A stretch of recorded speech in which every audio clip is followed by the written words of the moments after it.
ഞാൻ ചെയ്ത മണ്ടത്തരം നിങ്ങൾ ആരും ചെയ്തിട്ടുണ്ടാവില്ല. അതെന്താന്ന് ഞാൻ വഴിയെ പറയാം. അതിനു മുമ്പ് ഈ ഒരു ഫോൺ കവർ കണ്ടോ, ഇതെന്റെ ഫസ്റ്റ് ഫോൺ കവർ ആണ്. അങ്ങനെ ഇഷ്ടമായിട്ട് മേടിച്ചൊന്നുമല്ല, ഫോൺ മേടിച്ചപ്പോൾ പെട്ടെന്ന് ഇടാൻ വേണ്ടിയിട്ട് ഒരെണ്ണം വാങ്ങിച്ചത് അതായിരുന്നു ഇത്. അതുകൊണ്ട് തന്നെ അത് മാറ്റി വേറൊരു ഫോൺ കവർ ആയിരുന്നു ഞാൻ യൂസ് ചെയ്തിട്ടുണ്ടായിരുന്നത്. അപ്പോൾ ഇത് എന്റെ കൈ വന്ന് പെട്ടു.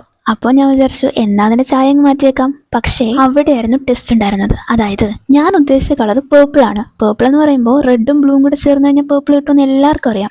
പക്ഷേ ലൈറ്റ് പേർപ്പിൾ കിട്ടണമെങ്കിൽ അതിൻ്റെ കൂടെ വൈറ്റ് ആഡ് ചെയ്യണം. പക്ഷേ എനിക്ക് ക്ഷമയില്ലാത്തത് കൊണ്ട് ഞാൻ എന്ത് ചെയ്തെന്നറിയോ, റെഡും ബ്ലൂവും വൈറ്റും കൂടെ ഒരേപോലെ അങ്ങ് ആഡ് ചെയ്തിട്ട് ഉണ്ടാക്കിയെടുത്തൊരു കളറാണ് ദാ ഈ കളർ. പെയിന്റ് മിക്സ് ചെയ്ത് വന്നപ്പോൾ എനിക്ക് സത്യമായിട്ട് ഇഷ്ടമായിട്ടുണ്ടായിരുന്നില്ല. അതുപോലെ തന്നെ ഇതിന്റെ പേരും എനിക്ക് അറിയാൻ പാടില്ല. പക്ഷെ എനിക്ക് ആ പെയിന്റ് കളയാൻ തോന്നില്ല. അതുകൊണ്ട് ഞാൻ അത് തന്നെ അടിക്കാന്ന് വിചാരിച്ചു. പക്ഷെ ഇത് വീഡിയോ എടുക്കാൻ പറ്റും ഞാൻ ഒരിക്കലും വിചാരിച്ചിട്ടുണ്ടായിരുന്നില്ല. ഐ മീൻ പോസ്റ്റ് ചെയ്യാൻ പറ്റുമെന്ന്. പക്ഷേ ഉണങ്ങി വന്നപ്പോൾ എനിക്കിത് ഇഷ്ടമായി. എന്ത് പെയിന്റ് ചെയ്യാൻ എടുത്താലും ആദ്യമേ വരുന്നത് ഫ്ലവേഴ്സ് ആയതുകൊണ്ട് കുറച്ച് ഫ്ലവേഴ്സ് ഞാൻ വരച്ചു കൊടുത്തു. തമ്മി ഫേദം തൊമ്മൻ എന്ന് പറയുന്ന കണക്ക് ഫൈനൽ ലുക്കും ഫസ്റ്റ് ലുക്കിനേക്കാളും കൊള്ളായിരുന്നു. ഇഷ്ടമായ ലൈക്ക് സബ്സ്ക്രൈബ് മറക്കല്ലേ, പിന്നെ കമന്റ് ഇടാൻ പ്രത്യേകിച്ച് മറക്കല്ലേ. അപ്പോൾ ഓക്കെ, ബൈ.